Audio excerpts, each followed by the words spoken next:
If you're wondering whether you should sell your home or keep holding on to it as rental, then you've come to the right video. In this video, I'm going to be sharing the 3 most important questions that you need to ask yourself before making your decision. So let's go ahead and get started.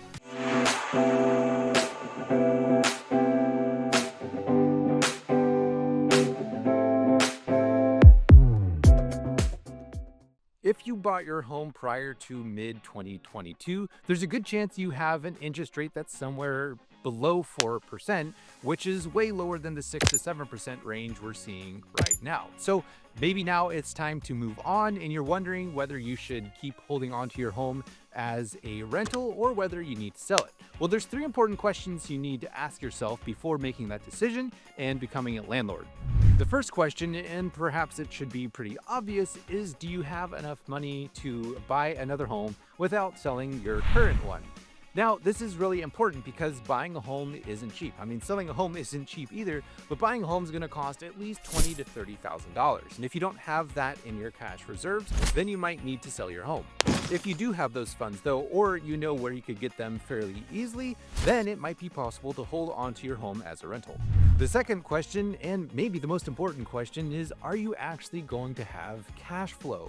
If your current mortgage is $2,500 per month, but the rent income is going to be $2,500 per month, that's actually not a good situation. You have to be prepared for things like necessary repairs or improvements, surprise expenses that come up like a system breaking, property management fees if you have them, vacancies. There's also landlord insurance, which is separate than your normal kind of home insurance. So there's a lot of things that you need to be prepared for, and that can add up to several $1,000s per year. So if you're not cash flowing immediately, at least several $1,000s per year, then you might be self-funding your property, and that could be risky business if you're not prepared to do that. So my recommendation is that you should probably be clearing at least $500 per month on a property before even considering to hold it as a rental. That said, one thing to keep in mind is that average rent prices in Oregon go up about 3% per year. So just for numbers' sake, say you've got a $2,000 per month rent,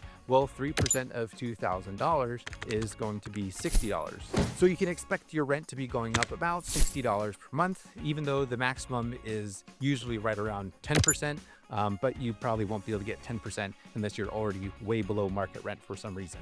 One other note on cash flowing is that if you're not planning on managing the property yourself, you're going to need a property manager. And a property manager is usually going to take anywhere between 8 and 10%, and sometimes there's even additional fees on top of that. So once you've taken a look at all of these costs and you see that you're actually cash flowing and you're positive, then you're looking pretty good on holding your home as a rental. If, on the other hand, you look at all these expenses and you add them up and you're going to be cash flow negative, you really need to seriously consider whether you're willing to stomach that cost if you're going to hold it as rental, and I would recommend someone selling in that case. The third question to ask yourself is, are you comfortable with Oregon's tenant landlord laws? Oregon has some pretty strict laws that favor tenants, and these are really laws that you need to be aware of before getting involved in being a landlord and having tenants. For example, you can only increase rent once per year, and there's a cap on how much you can do it. It can also be a major headache to do evictions, even if you have a justifiable right to evict a tenant.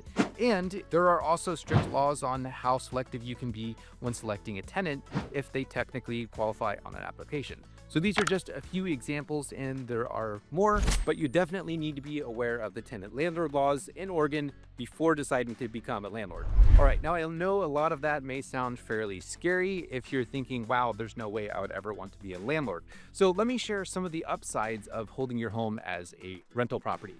Real estate investing is a great way to grow your wealth, especially here in Oregon, where we see appreciation gains anywhere between 4 and 6% on average. Even if it's a slower year, we're usually seeing 2 to 4%. So if you're looking at a $500,000 property that appreciates 5%, that's $25,000. So say you sell your property, maybe you have $100,000 in equity. If you take that $100,000 and look at what you could do with that money elsewhere, you'd have to get a 25% return on that $100,000 to get $25,000 per year. When you add on top of that the rental income you're getting, it's pretty hard to beat what kind of wealth you're going to be gaining if you invest in real estate. So I don't want to scare anyone away from investing in real estate. I'm a huge advocate of investing in real estate. It's just you have to make the right decision for you. It's also not cheap to sell a home, so you just have to look at all the different costs between selling and renting and know which is the right move for you. Now, if you're looking at selling and you're anywhere within 45 minutes of Newburgh, our team would be happy to help you out. We could walk you through all the different steps and help you decide whether renting or selling is the right option for you. And we've lost thousands of dollars by telling people to rent. So we're gonna make sure we tell you what is right for your situation. Also, if you're looking at investing in Oregon, you're trying to figure out whether that is the right fit for you, you can check out the video popping up on the screen right now. I go into all the things you need to know if you're investing in real estate in Oregon. You can also subscribe to the channel to get more information like this, real estate updates, and local information about Newburgh and the surrounding areas. Well, thanks for watching. I'll catch you in the next video.